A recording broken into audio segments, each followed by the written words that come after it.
Welcome again to English literature class, my dear students of class 9.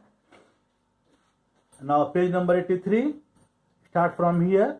After washing from his hands and face the dust and soil of work, Joe left the kitchen and went to the little bedroom.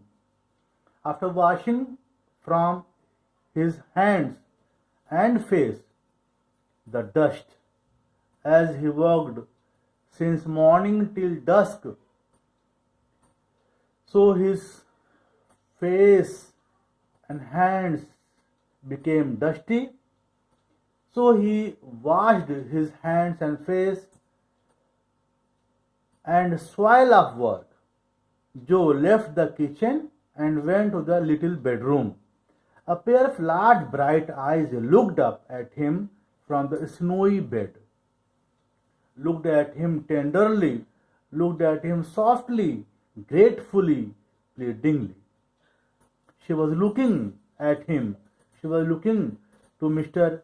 Joe Thompson very tenderly, gratefully, as she was gratitude to him and pleadingly. It means something she wanted to say to Mr. Joe Thompson. How his heart swelled in his bosom. How his heart became bigger in his bosom. With what a quicker motion came the heartbeats. Joe sat down and now, for the first time, examining the thin frame carefully under the lamplight. She was very bony. She has become very bony. She was very thin, lean and thin. He, examining the thin frame carefully under the lamplight, saw that it was an attractive face. The face of Maggie was attractive and full of childish sweetness, softness, innocent face, which suffering had not been able to obliterate, which suffering had not been able to destroy. Your name is Maggie, he said as he sat down and took her soft little hand in his hand. Yes, sir. How her voice struck a chord. Chord means student, a string of musical instrument.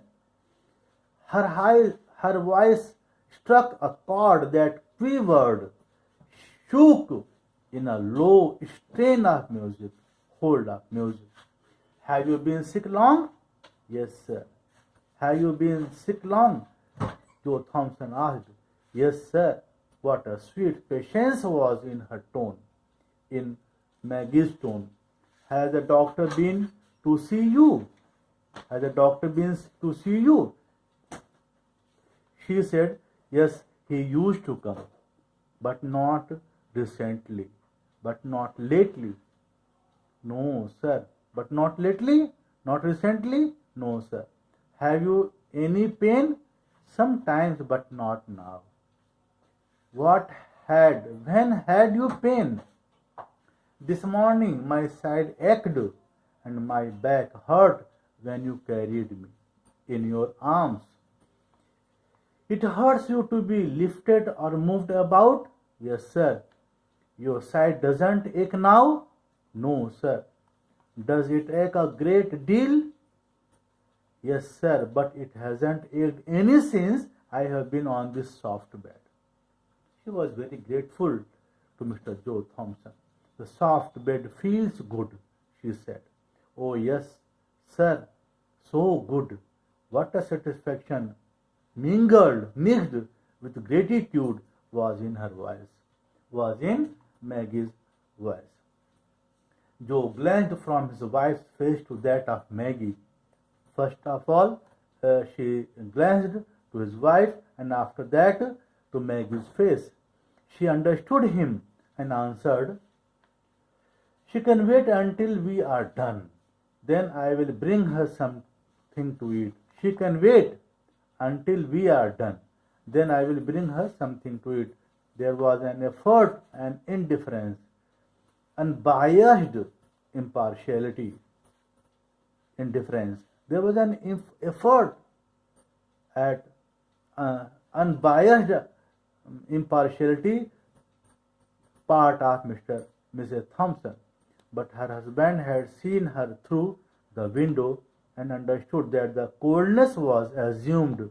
Coldness was supposed to be true. Joe waited after sitting down to the table for his wife to introduce the subject uppermost in both of their thoughts. But she kept silent on that theme for many minutes, and he maintained a like reserve. At last he said abruptly, "Suddenly, what are you going to do with the child?" Mr. Joe Thompson understood that her wife's heart has become soft and tender. When he understood his wife, he asked his wife, "What are you going to do with the child?" "I thought you understood me that she was to go to the poorhouse," replied Joe, as if surprised at her question. "I thought you understood me that she was to go to the poorhouse," replied Joe, as if surprised at her question. Mrs. Thompson looked rather strangely at her husband for a sonic movement, for a speedy movement, and then dropped her eyes. The subject was not again referred to during the meal. They did not talk anything about that matter.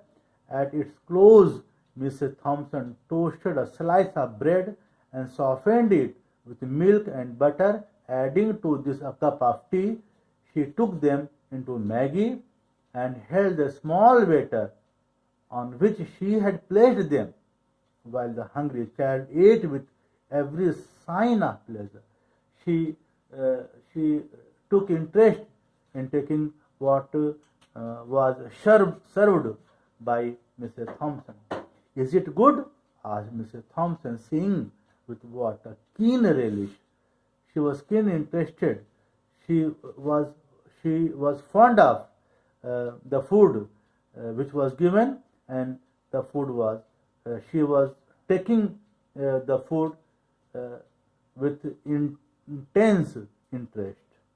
The child paused with the cup in her hand and answered with a look of gratitude that awoke to new life old human feeling which had been sleeping in her heart for a half of a score of years. "We will keep her a day or two longer.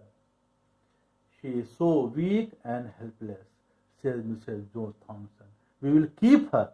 Now she is ready to keep Maggie at her home." She said, "We will keep her a day or two longer. She is so weak and helpless," said Mrs. Joe Thompson in answer to her husband's remark at breakfast time on the next morning that he must step down and see the guardians of the poor about Maggie. "She will be so much in your way," said Joe. "She will be so much in your way," said Joe. "I shan't mind that for a day or two, poor thing." Joe Thompson said that she may disturb you. Then she said, Joe Thompson's wife said, that I shan't mind. It won't bother me if she will stay here a day or for two, poor thing. Joe did not see the guardians of the poor on that day, on the next, nor on the day following. He did not get any guardian. In fact, he never saw them at all on Maggie's account. For in less than a week, Mrs. Joe Thompson would as soon as leave thought of taking up her own abode dwelling in the almshouse as sending Maggie there.